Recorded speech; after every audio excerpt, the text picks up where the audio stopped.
Welcome, welcome, welcome. I would like to welcome you to episode 419 of the Unpopular Podcast. This is the man, the myth, the legend, Jalen Hunter. Here at the Unpopular Podcast, I'm not really asked you to agree with me. I'm asked you to hear me out.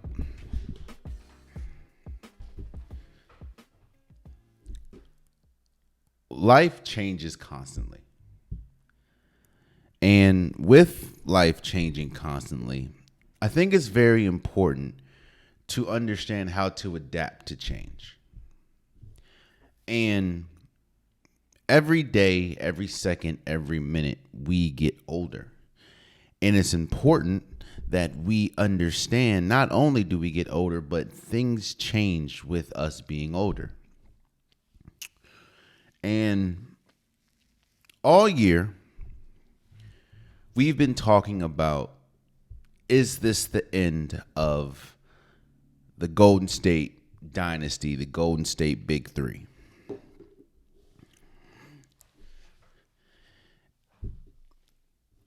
And two things can be true in this situation, in this scenario. I think the way that Steph Curry played, it's easy to say, hey, there's still a chance. Because Steph Curry is still a top tier, one of the best guards in the league. But focusing mainly on that, for a lot of people, blinded them for everything else that we've seen.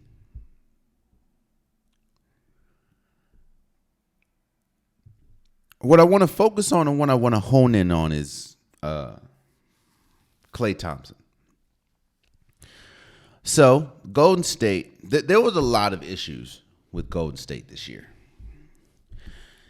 And while I don't think Klay Thompson was the biggest issue, I think more times than not, him fighting with reality, fighting with inevitability, put Golden State in this situation. Again, I'm not completely... In fact, I don't think Klay Thompson was the main reason why Golden State found themselves in the play-in. And Golden State essentially lost the first game of the play-in, so their season is over. I'm not blaming Klay Thompson. In fact, if you want to have this conversation, we'll have this conversation now before we go on to Klay Thompson. I think you're seeing why the regular season is so important. The regular season is so important, and I've said this on a multitude of occasions.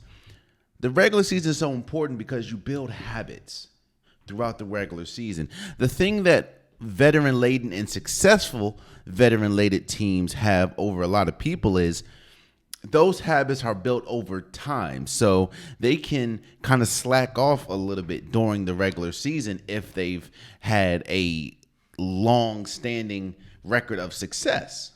We've seen that with a lot of teams, and we've seen that sometimes with the Golden State Warriors. When they had Kevin Durant, there were seasons where, or games, stretches of games where they would just look lethargic, but because they're so talented and they have such a strong culture of winning currently, or in the current time, that it was easy to slack off, but they were still building talented habits. This was probably the most inconsistent season that we have seen from the Golden State Warriors, even going back to last year. The only consistent was Steph Curry. And that's why a lot of people said, you can never count out Golden State because they have Steph Curry, and Steph Curry still plays at a high level. But everything else around Steph Curry, everything else around this Golden State Warriors team was inconsistent. From the players, from the coaches, from the front office.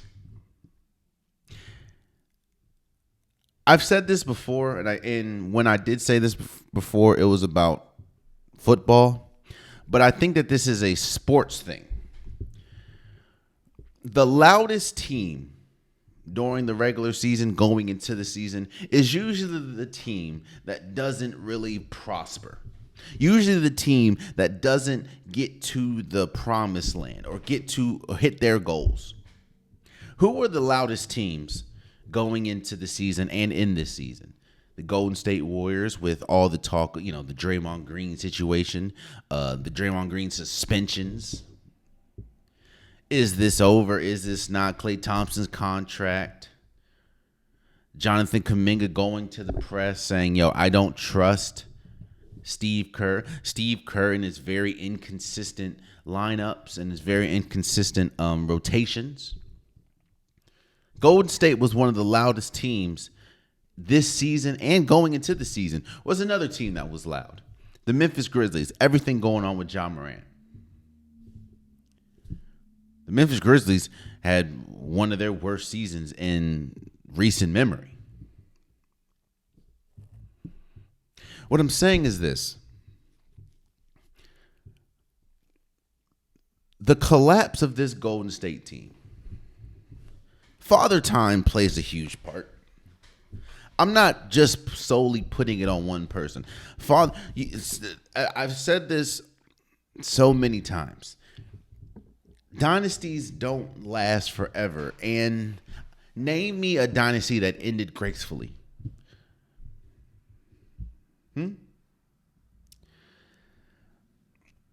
But the regular season, again, see, This is where I will put emphasis on a player. And this is where I question moving forward the leadership of a Draymond Green. I've done it before in the episode, so I'm not going to linger on it, but it's hard for me to hear someone call themselves a leader when they continuously put their team in situations that are not beneficial for the grand goal. Draymond Green was suspended majority of the year. Well, I think he played 55 games out of 82. And the games that he missed was due to suspension mostly. Whether it was the Rudy Gobert thing, whether it was the Jusuf Nurkic thing. And on top of that, that doesn't even include the games that he was ejected from. I understand that Draymond Green's fieriness, Draymond Green's approach to the game got him to where he is. And I'm never going to say that Draymond Green doesn't deserve to be where he is. I think Draymond Green was a main reason why, not the biggest, but a very important piece and a very important reason why Golden State saw the dynasty last as long as it did. But even in that, there has been too many times in the finals against Cleveland Cavaliers this year, the stomp last year, there was multiple times where Draymond Green put his team in a position where they'd have to overcome his actions. And I think that is the main. It's not solely on Draymond Green, obviously, because again, I said the whole team was inconsistent. But they are a much better team with Draymond Green, and that is a credit to him and how good he is. But when you continually take yourself out of the fray, when you continually take yourself off the court because of your emotions, that puts pressure and that puts weight on a team that's already fragile. This is a old team. Steph Curry, Klay Thompson, Chris Paul. Draymond Green. This is a older team, so there's two completely different sides. There's really no in between, and what I mean is there's really old and then there's really young. You have again Steph, Klay, Draymond Green, Chris Paul, and then on the other side you have Pozinski, you have Trace Jackson. You have Jonathan Kuminga. You have Moses Moody. There's no in between. There's no bridge guy. So you're putting so much pressure on a team that can't really afford that type of weight without you. And if Draymond Green was able to control his emotions, if Draymond Green was more consistently a part of this team this year, they more than likely would not be in the play-in, which means they more than likely would not ultimately have lost. I'm not saying they were finals bound, but what I'm saying is they are a much better team with Draymond Green. The issue is Draymond Green continues to take himself off of this team. That was the biggest reason. Again, the regular season is when you build consistency, when you build habits that can last you in the playoffs. Well, when your regular season is filled with inconsistency, what do you think is going to happen when you get to the playoffs? If you get to the playoffs, if you get to the plan, you're going to get a game like you got against the Sacramento Kings, who, might I add, has also dealt with inconsistency this year, but their inconsistency has mostly been injuries. We're going to talk about that in a second, how injuries plagued this play-in. But where I want to circle back to Klay Thompson. Because Klay Thompson finds himself in a position that he has not been in his entire career, and that is uncertainty looking forward. Klay Thompson has been a mainstay for the Golden State Warriors since he came into the league. And Klay Thompson is a very interesting person because you can tell that he goes by the beat of his own drum. It doesn't the things that a lot of people care about, it doesn't really seem to be on Klay Thompson's radar. But I will say this. Along with everything that has happened in his career, as far as the injuries, an ACL injury, an Achilles injury, both of which go 10, 15 years ago would be career ending, especially back-to-back injuries like he suffered. On top of that, on top of the fact that I've come in here on several occasions and said, it's important to build on your skill, because when you get situations like Klay Thompson had as far as the injuries, you can't just rely on your God-given talent. You can't just rely on things that can wither away. That's my issue with John Wall. John Wall relied so heavily on his athleticism, which, don't get me wrong, his athleticism and his play got him to Kentucky, got him the number 1 overall pick for the Wizards, got him all-star selections, defense selections. John Wall was one of the best point guards in the league, but you understood that once his athleticism goes, he doesn't really have a second win, and he tried too late in his career to get that second win, i.e., he tried too late in his career to learn how to shoot a consistent shot, to the point where once his athleticism goes, once he can't be as explosive as he is, once he can't really play defense to the way that he's used to playing, he's an ineffective player, i.e., out the league. I'm not saying that Klay Thompson is in that same boat exactly, but what I'm saying is Klay Thompson has been the same player his majority of his career. He's been a catch and shoot player. He's been a really good defender, very good defender, but he's just really been a shooter that when he catches fire, he catches fire. But the issue is Klay Thompson had depreciating skills, i.e. his defense, i.e. his shooting. You're always going to be able to shoot, but to shoot to the caliber that he's used to, that's not always the case. So on top of that, on top of the inconsistency this year, on top of the fact that Golden State went in as one of the oldest teams in the league, as well as the shortest team in the league. I think this was the first year that you saw a lot of things get to Klay Thompson. And when I say a lot of things, the main thing was his contract situation. Obviously, someone that hasn't been in the league, someone that's not played in the league, I can't 100% empathize with him. But what I can say is I know as someone that understands that people pay you for your value.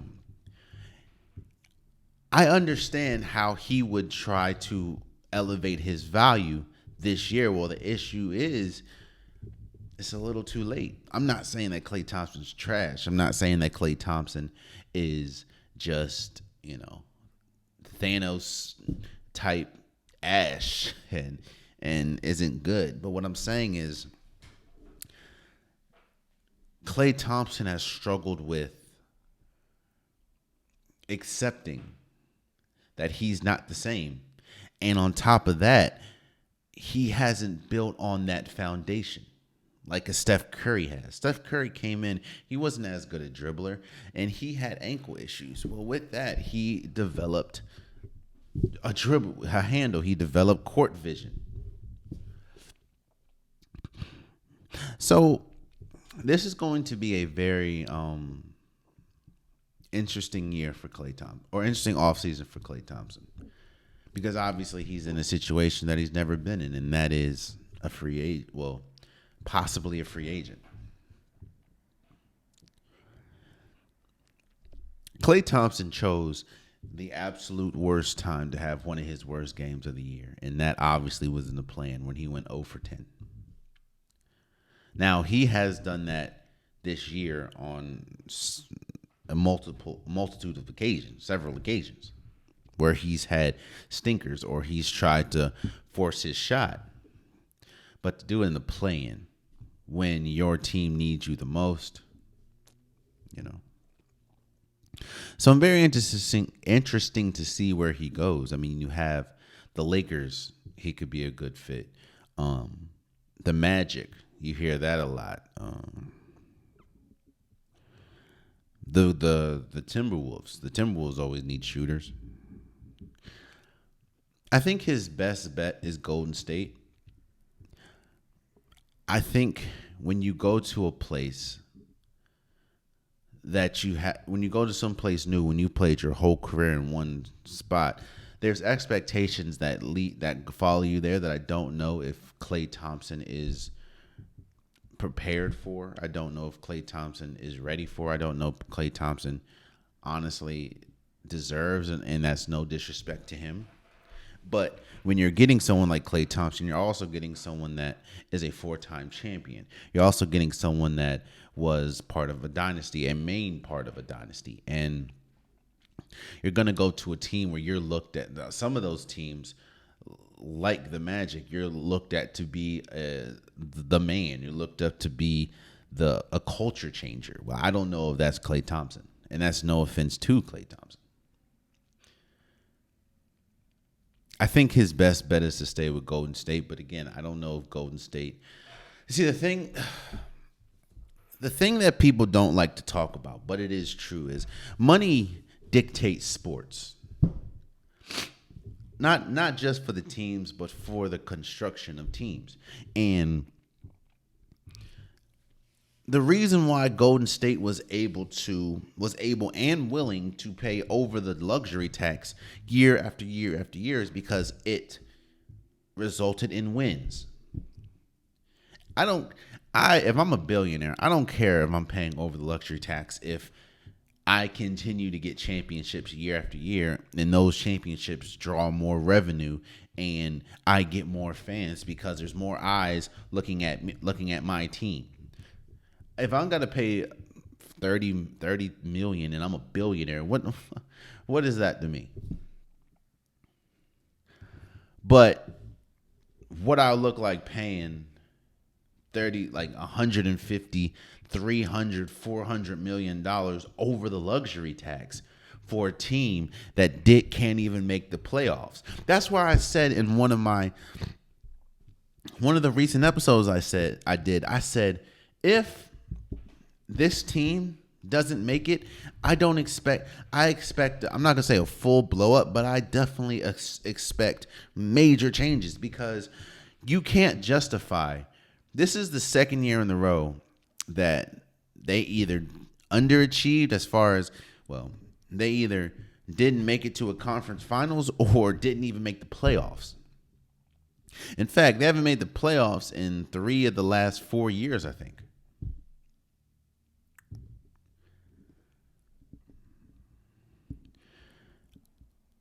It's hard to justify to an owner that you're willing to pay a crazy amount over the luxury tax for a team that isn't currently constructed, isn't good enough to make the playoffs. And when one of your best players, who is up there in age, who has a injury history, goes 0 for 10 in the biggest game of the season. Yeah. So I think Golden State's going to try to keep him, but at their price. Which is why I'm not confident that Klay Thompson's going to stay, because Golden State's price may be lower than somebody else's price. And I don't know. Obviously, I don't think anyone knows the mindset of Klay Thompson, but I don't know. But we will see. We will see. But I do officially think the dynasty is over. Now, that doesn't mean that they can't win it all moving forward. Like, they can't win it all next year. But what I will say is, gone are the days where you go into a season expecting Golden State to be amongst the top teams in the NBA. Those days are over. And I will say, as currently constructed, as we obviously saw, this team is not good enough to make the playoffs. Now, obviously, yes, a lot of that, like I did say, was Draymond Green not being there for majority of the season due to suspensions. But this team needs to make a big swing. I don't know how they'll do it, but this team needs to make a big swing. They don't have another player that consistently. They need another all-star. Let's say that. They need another all-star. I don't know how they'll do it. I don't know if they can do it. It's going to be very tough, especially with Klay Thompson's situation happening, especially with Chris Paul's situation happening. Because if Chris Paul's on this team week 1 of next year, that means that more than likely they were unable to get no one except league minimums. And league minimums historically ain't winning championships. So if they're able to put a package together to get maybe a Paul George, maybe the Clippers lose in round 1 to the Dallas Mavericks and it's over with for that team.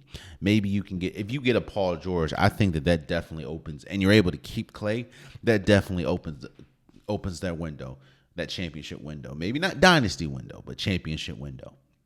But as currently constructed, and it's going to be tough. It's going to be tough. But as right now, that Golden State aura is officially over.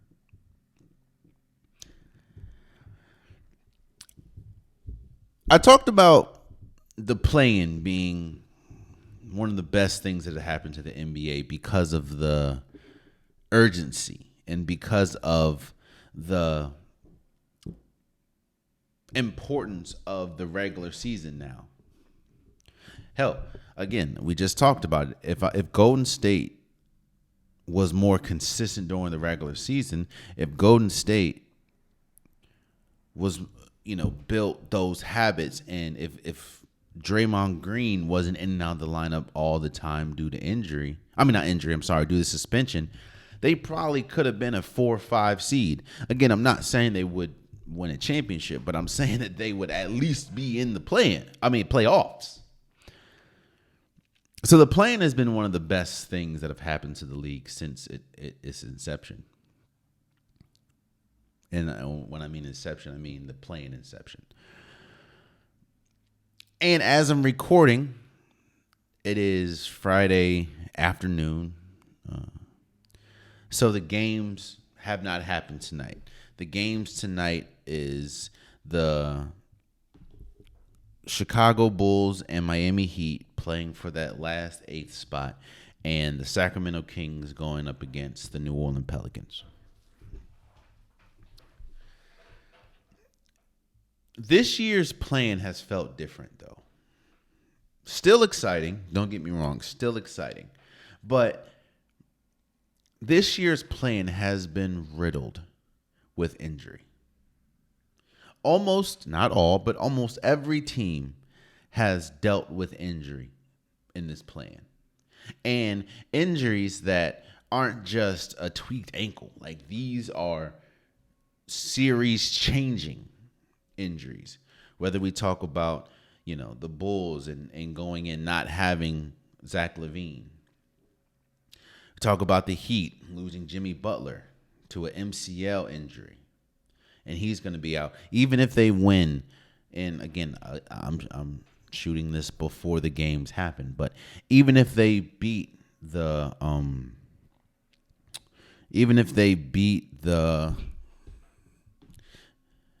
Chicago Bulls, I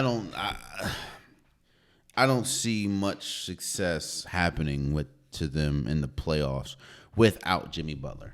I'll just keep it at that. I think what you wanted to do was get the 2 seed. Like, you should have beat the 76ers. So you would play the Knicks. The last thing you want to do is have to face the Boston Celtics if you beat the Bulls. Boston Celtics without Jimmy Butler. And it looks like Jimmy Butler is going to be out for several weeks. And then you have on the other side, the Western Conference, you have the Sacramento Kings that don't have Kevin Huerter, that don't have Malik Monk, and Zion Williamson, who hurt his hamstring. And you know what sucks about that Zion Williamson injury, man? I hate when people give doubters ammunition, because that's been the fear and concern of a lot of players. Let me not make it broad. That's been the concern when we talk about Zion Williamson. It's like, is he going to be able to stay healthy at the most important time? And he hurt his hamstring on a non-contact. Like, it wasn't that much of a contact injury. And now he's going to be out possibly for several weeks. Because a hamstring is something you do not play with. That's why we still, or I know they're not in the plan, but that's why more than likely we're not going to see Giannis in the first round or the beginning of the first round of the playoffs.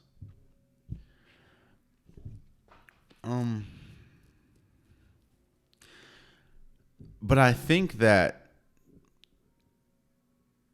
when you lose a star, it's over with.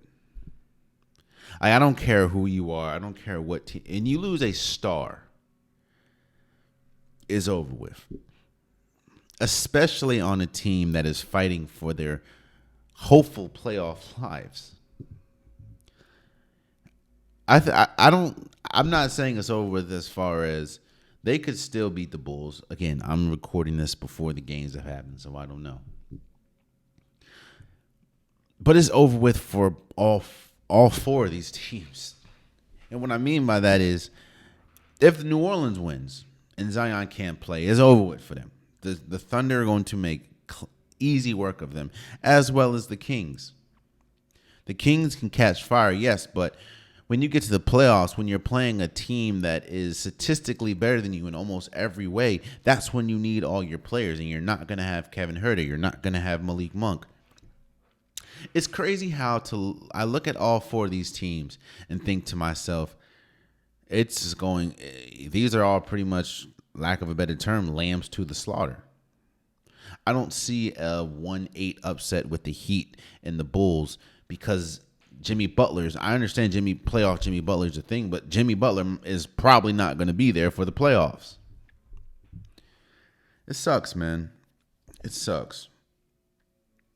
Oh, and I do think that we have seen the last of the DeJounte Murray, Trae Young led Hawks. Like, you let Kobe White, and no offense to Kobe White, that's a North Carolina product. Shouts out to him. But you let Kobe White drop 42 on y'all head. And both players have already been in trade talks majority of their time in Atlanta. So I just think it's a wrap.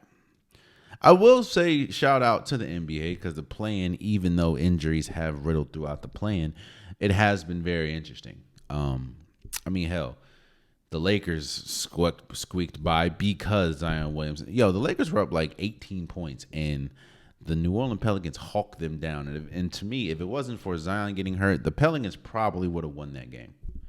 I'm not saying that Klay Thompson was the only reason why they lost, but I think Klay Thompson going 0-10 and kind of zapping the life out of the team, and the Sacramento Kings understanding that this team, the Golden State Warriors, don't really have another player that can create their own shot. So let's just blitz Steph Curry, But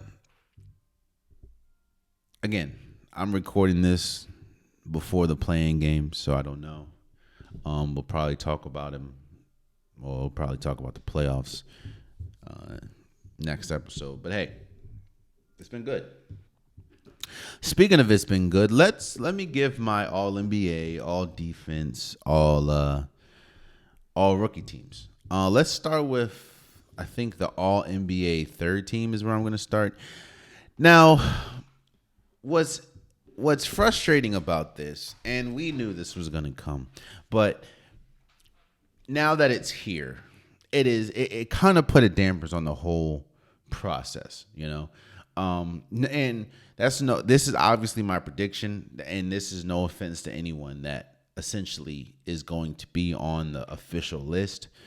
This is no offense to anyone on my list, but it is unfortunate, and it does suck that injuries play a huge part of these teams now, seeing as though the whole 35 or 65 game threshold, it plays a major part. Like, it's going to play a part in Donovan Mitchell probably not being on these teams. It's going to play a huge part, obviously, Joel Embiid not being on these teams.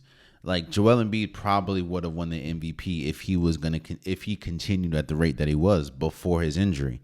It just sucks, It really sucks. But all these players that are on these teams are deserving. So let's start with the All NBA team. I probably should have started with the rookie team. In fact, I'm gonna do that. Hold up. Let's do it. Let's start with all rookie second team, because I don't want to. I just feel like the crescendo, the ornament on the top is obviously the All NBA teams, and the way that I kind of, constructed it didn't go that way. So let's start with all rookie teams, and let's start with, the all rookie second team. I think that this was a very interesting year in rookies because outside of one or two, nobody was really paying attention to the rookies. Now, a lot of rookies had a really, really good year. And this was one of the first years where a lot of the rookies that didn't get much attention were key factors for their team's success. It was just because they weren't one or two players that got most of the attention, which obviously those players rightfully so got it, But let me give you my all rookie second team. You have Carson Wallace, you have Keontae George, you have G.G. Jackson, Ahmed Thompson, and Derek Lively. Now, the name on this list that a lot of people are going to be shocked about is G.G. Jackson. Now, G.G. Jackson is a beneficiary, unfortunately, of all the inconsistency that was with the Memphis Grizzlies, whether we talk about Ja Morant being out, most of this season. Whether we talk about Marcus Smart getting hurt, whether we talk about Derrick Rose, and his, I don't know, inconsistency as far as play time. GG Jackson averaged 14.6 points a game. I don't think he would be able to do that if obviously the team was intact. Obviously Brandon Clark not being there also helped his playing time. Gigi, he had 40 point games. He almost had a 50 point game. Like, because nobody really watched the Memphis Grizzlies because of everything that happened, and they really weren't good this year. I mean, they only won 27 games.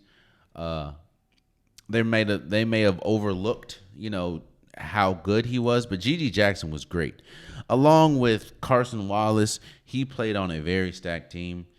So he obviously didn't get the attention that his game warranted, but he was still good. I was kind of difficult between the Thompson brothers, but I think Amen, for how important he was to the Rockets, even though Asar was really good for Detroit, I gave it to Amen. Keontae George, nobody really talked about the Jazz this year because they came back to reality. Last year they were really good, better than they probably wanted to be. This year, yeah, they put a stop to that.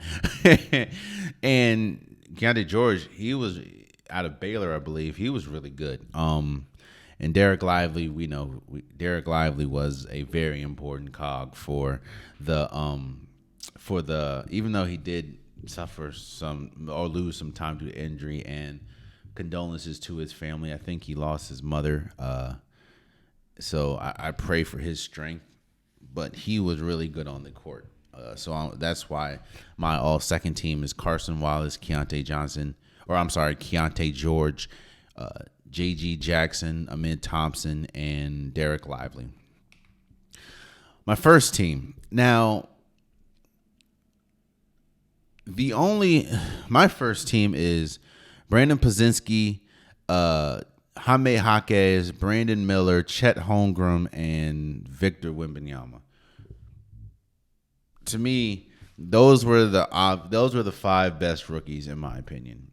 I know you're going to look at how the expectation of Golden State coming in and what really happened wasn't, the same, but Pods was a extremely important piece to that team. And Jaime Jaquez, I said this before. Him and Brandon Miller could have gone back and forth between who would have won Rookie of the Year if it wasn't for Victor Wembanyama and Chet Holmgren. All five of them, again, Brandon Podziemski, Jaime Jaquez, Brandon Miller from the Charlotte Hornets, Chet Holmgren, and Victor Wembanyama, all were great. I will look at. Spoiler alert, this isn't the last list that both Victor Wembanyama and Chet Holmgren will find themselves in, at least on my list. And those are the pure definition of super rookies. And what I mean by that is rookies that not only are ready day one or not day one, because obviously Chet Holmgren hurt himself last year. He was a rookie last year, but both Chet Holmgren and Victor Wembanyama can be staples of this league moving forward, especially Victor. He might even be one now. And I think that while obviously they won't get the same amount of coverage or whatever, I think Brandon, I think all the rookies on the first team, in my opinion, can be household names moving forward. I think Pods, when the team kind of gets moved over from Steph, Clay, and them, it could be him, or if he goes to another team, I think with his shooting ability, with his ball handling skills, I think he can be really good. Jaime Jaquez is just perfect for Miami, and Brandon Miller, he's a scoring machine at times. So that's my first team, and I think that they all obviously deserve to be on the first team. Let's go to my defensive second team. defense is not a glamorized skill, obviously. And unless you're sitting in someone's shot to the third row or making someone touch earth by crossing them up, nobody really, or you're touching earth because somebody crossed you up, nobody really pays attention to defense that much, which is a detriment to a lot of defensive players. But most of these players aren't big names outside of a few, but I do think that they obviously deserve to be all defensive players. So my all defensive second team is Jalen Suggs, Lou Dort, Jaden McDaniels, Bam Adebayo, and Chet Holmgren. It kind of goes back to what I just said about Chet Holmgren as far as he is a super rookie, to say the least. He was one of the best defenders in the league as far as rim protecting. Now, obviously, when you have someone as tall and as lanky as he is, you'd be like, well, duh, of course he's, of course he's one of the best defenders. But it's his awareness. I think that's one of the biggest hurdles that rookies have to get over is the speed of the game. The speed is definitely unlike anything that they've seen, and because obviously there's a talent level, but there's also a speed level from the NBA or from college to the NBA, and Chet Holmgren has been great. He's been to be on the same defensive list as Bam Adebayo, Jaden McDaniels, who a lot of people think is one of the best on-ball defenders, and I think Lou Dort has probably put himself in that category, that probably most underrated players as far as defense.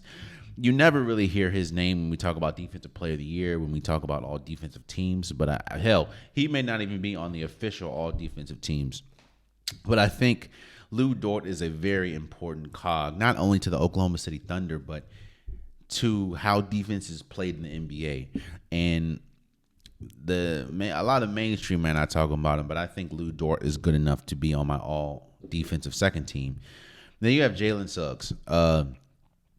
The Magic is probably the best kept secret this year. Obviously, they're in the playoffs, but a lot of people are confused as to how they got to the playoffs. Yes, you have Paolo Banchero. Yes, you have Franz Wagner, like a very good team. But the defense that Jalen Suggs provides to this team is irreplaceable. And the fact that I think he's only in his third year is incredible. So my all defensive second team is Jalen Suggs, Lou Dort, Jaden McDaniels, Bam Adebayo, and Chet Holmgren. Then you have the first team. Again, these names are a little more household, at least a few of them. I have Alex Caruso, Herb Jones, Anthony Davis, Victor Wembanyama, and Rudy Gobert.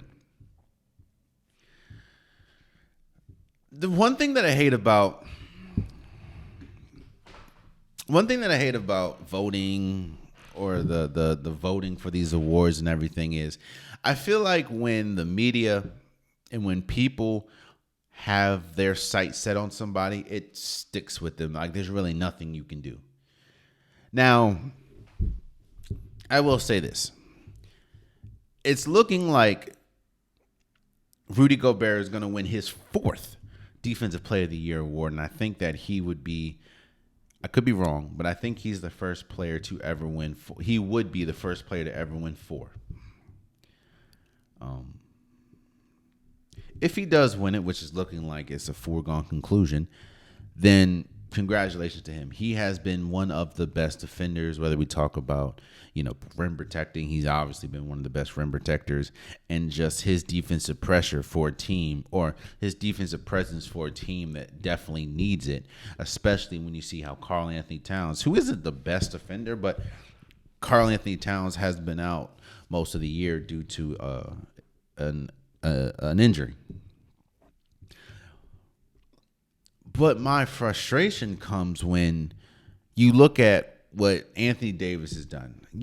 We just talked about, stigmas and once you get a stigma on you like Zion William has, and once you get that title on you, it's very hard to get it off. That's what Shouts out to I think it was Theo Pinson's podcast. Raymond Felton was on it, and he was talking about how difficult it is to overcome labels and overcome stigmas that are put on you, and rightfully so. I mean, we know the labels and stigma that was put on Raymond Felton as far as his weight and his inconsistency. Now, it was funny that he was talking about that, and it clearly looked like he was overweight, but he is also not playing. So he's living life. He's doing what he wants to do. Shouts out to him. North Carolina product. One of the best North Carolina players that they've ever had, by the way. Yeah, you know. But I want to shout out Anthony Davis because the stigma, obviously, with him is he continues to get hurt. And when he does get hurt, that means he usually misses a bunch of games. Anthony Davis, I don't even think he's missed 10 games this year. Anthony Davis, I think, has played well in the 70s as far as games played. And I know it's fun to talk about, as unfortunate to him, it's funny to talk about, street clothes, this, that, and the third. But Anthony Davis has been an extreme consistent this year for the LA Lakers. And on top of that, you've seen how important he is on the defensive side of the ball again. I think that's one of the reasons why we say when healthy, Anthony Davis is one of the best players in the league, because not only can he be a driving force for your team offensively, but he can also be the best defensive player on your team and a defensive anchor for your team. And when you look at my All-NBA first team, Alex Caruso is by far the best defender on the Chicago Bulls, and a team that has absolutely no business. Even if they do make the playoffs, shouts out to them. If they don't, this team had no business in even being in the play-in. They're below 500. You had Lonzo out again. He hasn't played since 2022, I don't believe. When you have Zach LaVine being out, this team had no business being in the play-in. But you had consistent play from Alex Caruso, especially defensively. Herb Jones is Herb Jones. I mean, he is the best defensive player for the Pelicans, a team that, again, I don't know if they've won or not, but a team that there really wasn't many expectations for this team because of the injury history that their best players have sustained. But Herb Jones has been great. He's been one of the best all-ball defenders. I think he is amongst the league leaders in deflections as far as steals. Herb Jones is great. We just talked about Anthony Davis. Victor Wembanyama, man. Like, when you talk about prospects and you talk about, the hype that comes after, it was very hard. How do I put this into perspective? When you're touted as high of a prospect, when you have the expectations that Victor Wembanyama had coming into the season, mind you, remember, and I don't know if you guys remember, but there's been a few players in my lifetime that has had the same or close to the same hype coming into the league. LeBron James, I'll probably say Ben Simmons, and Victor Wembanyama. Now there was and Zion Williamson. Those four. I don't think there's been another player that had the same amount of buzz coming out of either college or high school or overseas. When we talk about Victor Wembanyama, they were projected to be league changers. There's when you're a draft or lottery pick, especially number one, you're expected to be a franchise player. But these players had potentially greatest of all time tags attached to them. Now we know what LeBron James turned into. Like, LeBron, probably the GOAT. Uh, we also know what Ben Simmons turned into. Very high potential. We're not going to go down that Ben Simmons road, but, as well as Zion Williamson. We know his height, but, But Victor Wembanyama, there was a lot of people that saying that he could possibly be better. He could be a better prospect than LeBron James was. And I'm not saying that he was. I didn't go back and look at LeBron James rookie year, but what I'm saying is Victor Wembanyama, you can argue that he is a top 10 player right now. There is no argument that he is one of the best players under 25. There is no argument that, moving forward, he will, barring injury, knock on wood, there's no argument that Victor Wembanyama will not be one of the best players in the league, like, moving forward. But when we talk about where he is today, he is not only one of the best players, he's one of the best defenders, and he's good enough to. There's a reason why I think he's probably going to finish second in Defensive Player of the Year, and that's even over Anthony Davis, who has been great this year. All the watching, man. So look, my all NBA or all defensive team, first team is Alex Caruso, Herb Jones, Anthony Davis, Victor Wembanyama, and Rudy Gobert. Rudy Gobert, he's probably gonna win his fourth Defensive Player of the Year award. Shouts out to him. Victor's probably gonna finish second. Anthony Davis probably gonna finish third. And the defensive pressure and the defensive presence that Alex Caruso and Herb Jones brings is second to none, outside of obviously the other three that's on my first team. So that was my all defensive team. Let's go with all NBA teams now. Let's get back. And this is kind of where you see the biggest impact to a team because of injury. Now, riddled throughout this entire episode, riddled throughout my entire teams, all rookie team, all defensive team, injuries affected, whether some blatantly or some, you may not think about. Again, I feel if the roster that the Grizzlies thought they were going to get day one, that roster probably would not have allowed G.G. Jackson to be on my all-rookie team. I don't know if he would have been able to get as much playing time. I definitely don't think if he was going to get that much playing time, he wouldn't get as many shots as he puts up. I just think injuries played a huge part of G.G. Jackson getting on my team. Defensive team, Alex Caruso. I think Alex Caruso is he's always been a really good defensive player, and I think that he probably still would have been an all defensive team, but I don't think the focus would have been on Alex Caruso, because I don't know if he would have got the same amount of defensive assignments because of Zach LaVine. I'm not saying Zach LaVine is the same defender. Like, I would never disrespect Alex Caruso like that, but I just think that Alex Caruso wouldn't be as, needed, because that would be in a crowded backcourt, because I know that they're trying to do the whole, DeMar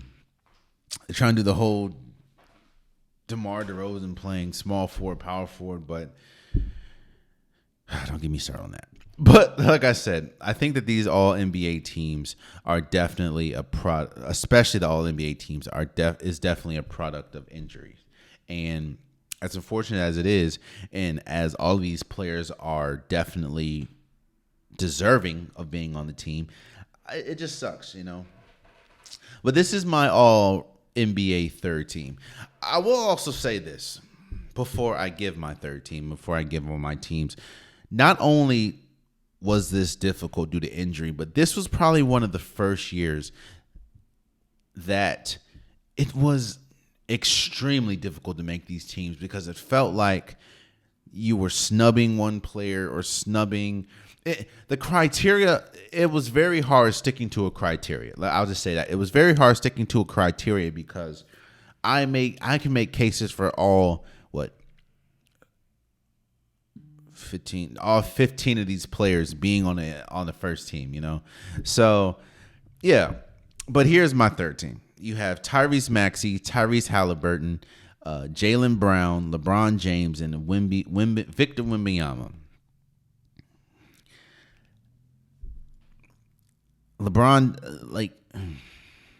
Tyrese Maxey, especially stepping up for the 76ers with Joel Embiid being out a lot of the year, dropping a couple of fit Tyrese Maxey probably, I think, has earned himself a Most Improved Player award, and he has been one of the best guards, especially in the East.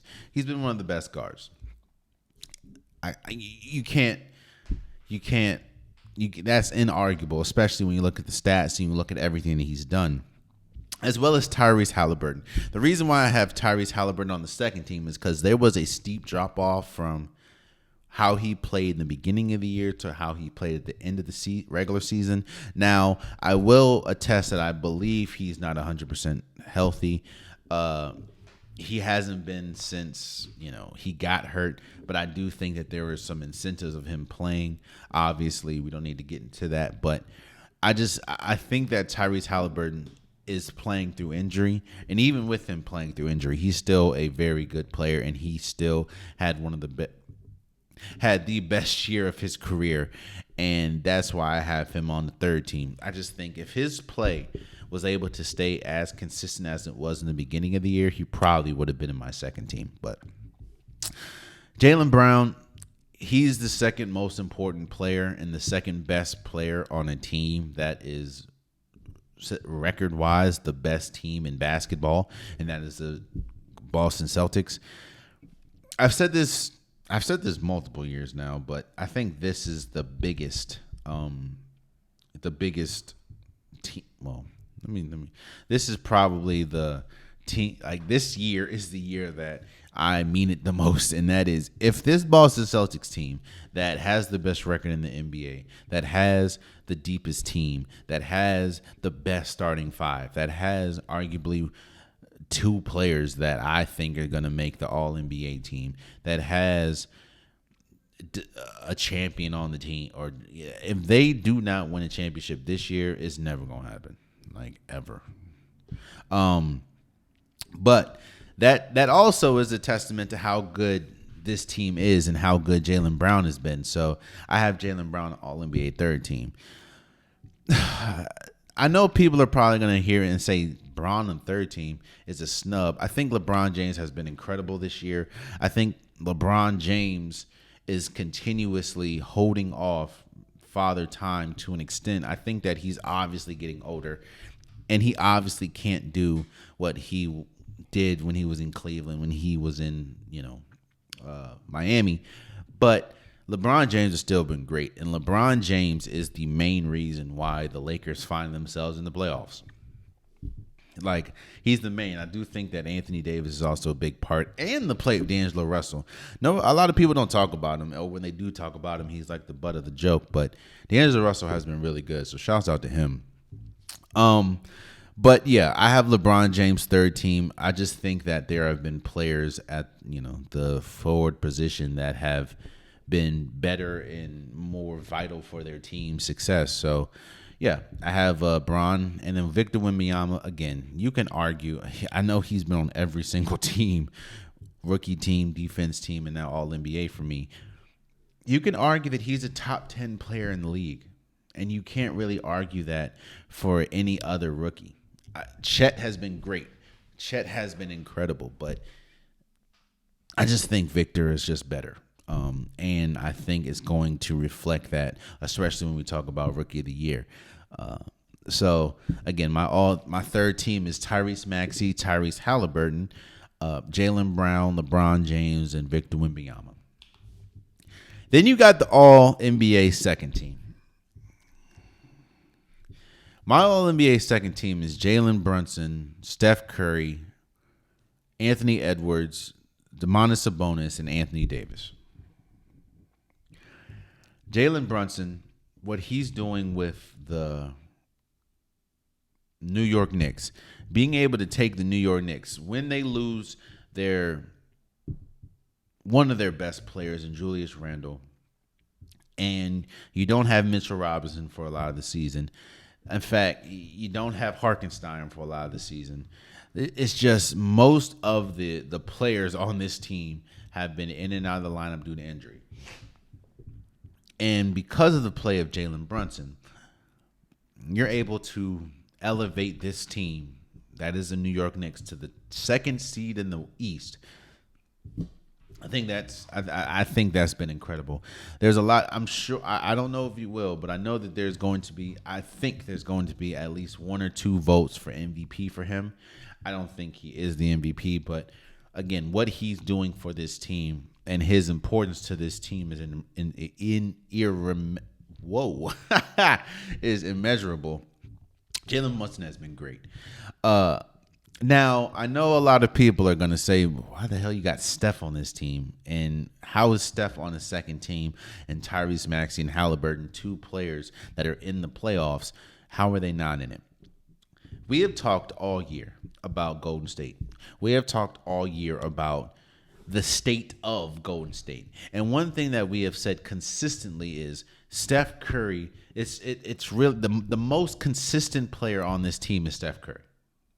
And Steph Curry more than likely is going to win the Clutch Player of the Year. This is the second year that award has been rewarded. I think last year was De'Aaron Fox. Steph Curry is still one of the best players. Steph Curry is still one of the top guards in the league. I'm not saying he's top 3 or 4 anymore, but he is still arguably top 10. Steph was the constant bright light for this team, and that is the Golden State Warriors. And again, if Draymond Green played majority of the year and not been suspended, they'd probably be a 4-5 seed. So I just think Steph Curry is still one of, like, when we talk about consistency, I think Steph Curry has had a more, especially when he's the main focus offensively for a team that struggled all year to find their offensive consistency outside of him. I think Steph Curry definitely deserves to be on the second team. Anthony Edwards, the Minnesota Timberwolves is the third team in the West. They're one of the best teams. And Anthony Edwards, he came out and said that he's going to be the best player in the league in a few years. I think there's a little bit too much dip on his ship. But in fact, there's some dip on his ship, but not too much. Anthony Edwards is like that, bro. And with Karl-Anthony Towns being out majority of the second half of the year and not really having a consistent offensive weapon for the Minnesota Timberwolves outside of Anthony Edwards, it's incredible that they were able to hold on to a top seed in the West. And a lot of that is because of Anthony Edwards. He is one of the best players in basketball. And while I don't know if he's going to be the best player in a few years, he's definitely going to be up there. So that's why I have him. Sabonis, I think that he broke the record for a single season with the most consecutive double-doubles. And I know a lot of people don't talk about the Kings because it doesn't get much coverage. And obviously due to injuries and inconsistency this year, they weren't as good as they were last year. But Sabonis was still incredible. And Sabonis, when you talk about big men and you talk about, ranking the top big men, I know his name obviously doesn't get thrown in there that much, but he definitely needs to.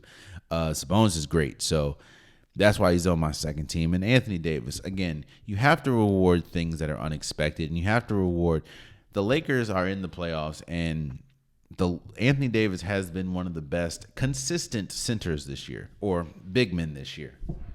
Especially when we talk about defense, when we talk about reliability for his team, when we talk about where his team ranks and finishes in the season. Anthony Davis has been great. And I don't know if there is I think Anthony and Wemby are probably the biggest, let's say, beneficiaries for Jokic for Joel Embiid not playing. Now, I do think that they still had great seasons, but one of these spots would have gone to would have gone to Joel Embiid. One of these spots probably would have gone to Donovan Mitchell if he was able to, So, but I'm not taking away from Anthony Davis. I'm not taking away from Wemby. My all NBA second team is Jalen Brunson, Steph Curry, Anthony Edwards, Sabonis, and Anthony Davis. I don't even need to stay on this long. We all should know who the All-NBA team is. It's the three players that are finalists for the MVP, and then it's the two players with arguably the best records. You have Luka Doncic, Shai Gilgeous-Alexander, Jason Tatum, Giannis Antetokounmpo, and Nikola Jokic. Luka Doncic, Shai Gilgeous-Alexander, and Jokic are all three MVP candidates. For some reason, Jason Tatum's not an MVP candidate, but he's the best player on the best team, and that is the Boston Celtics. They have the best record. And while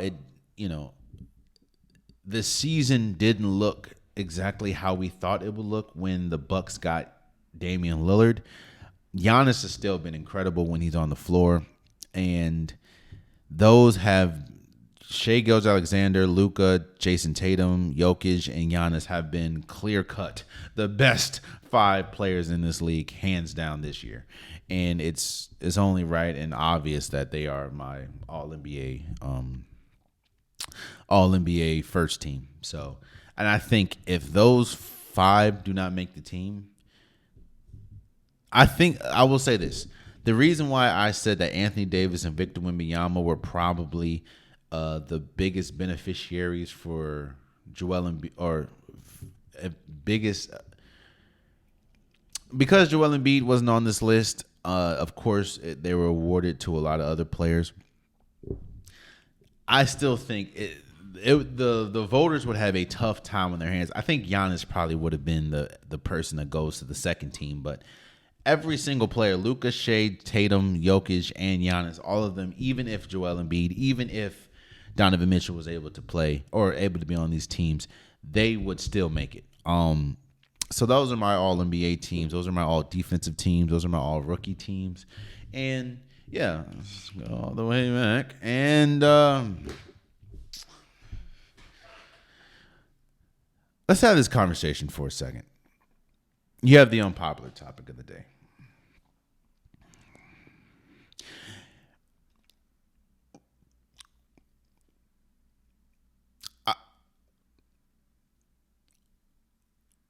Looking at this Bill Belichick, Robert Kraft situation, for people that don't know what I'm talking about, Bill Belichick obviously was the head coach of the New England Patriots, the dynasty that was the New England Patriots. It was a very messy ending with Tom Brady and then with Bill Belichick. And Bill Belichick was obviously trying to get a head coaching job this year, seeing as though him and the Patriots mutually parted ways.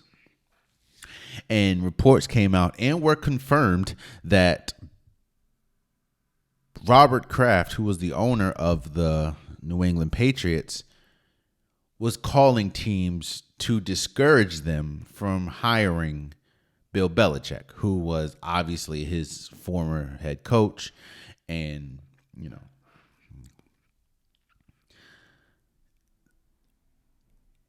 that's a terrible look for Robert Kraft. And it's a terrible look because it's extremely petty and it essentially affects someone's living moving forward. Now, yes, when you've made millions upon millions, you should be good for life.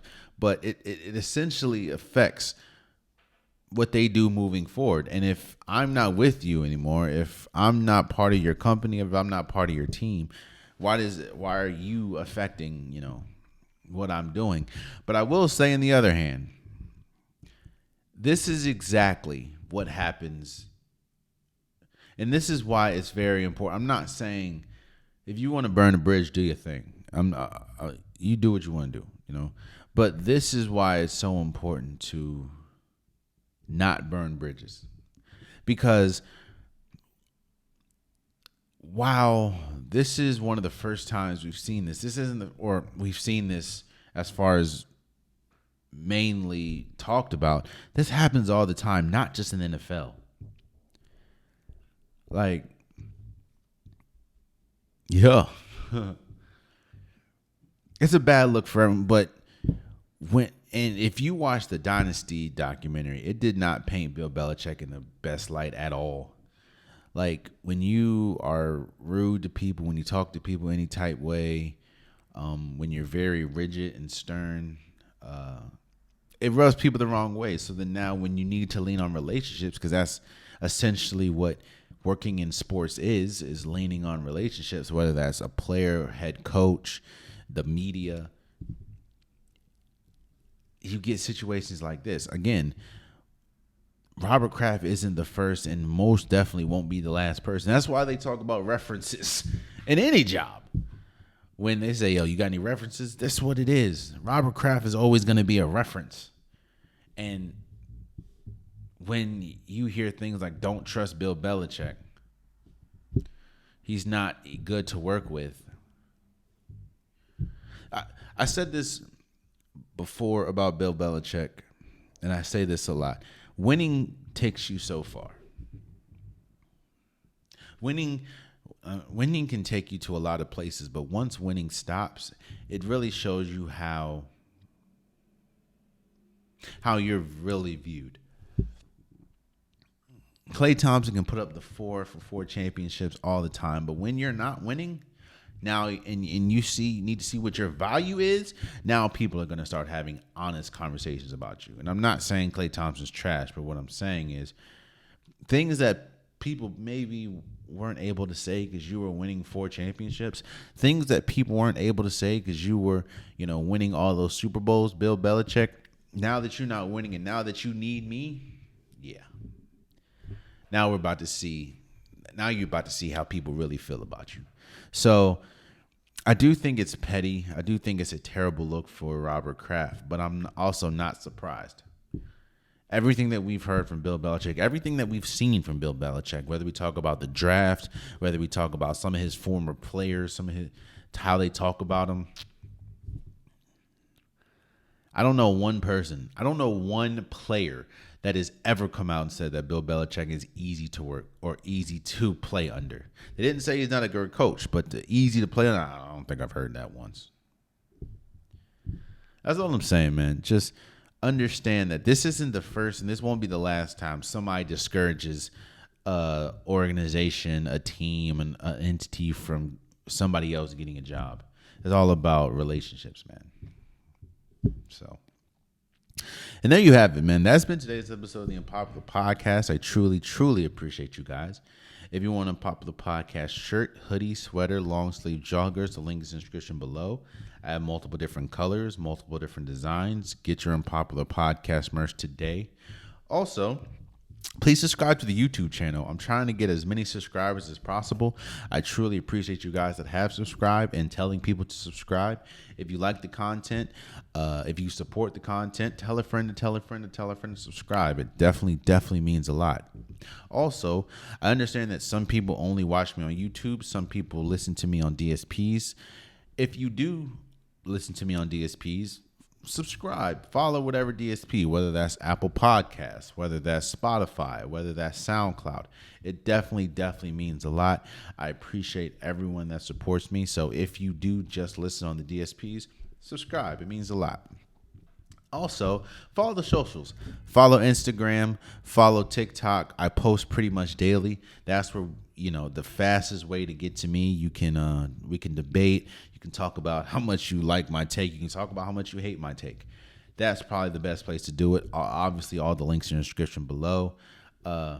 Definitely subscribe to or follow the socials. It's fun over there. Also, when you do subscribe to the socials, a lot of the reels I have to cut down and a lot of the clips I have to cut down because the reels are only 1 minute on YouTube. Well, you probably get a whole minute and a half, minute 45, 2.5 minute clip on TikTok, on Instagram. So if you want to see the entire reel, more than likely it's on social. So go follow those. Until next time, much love.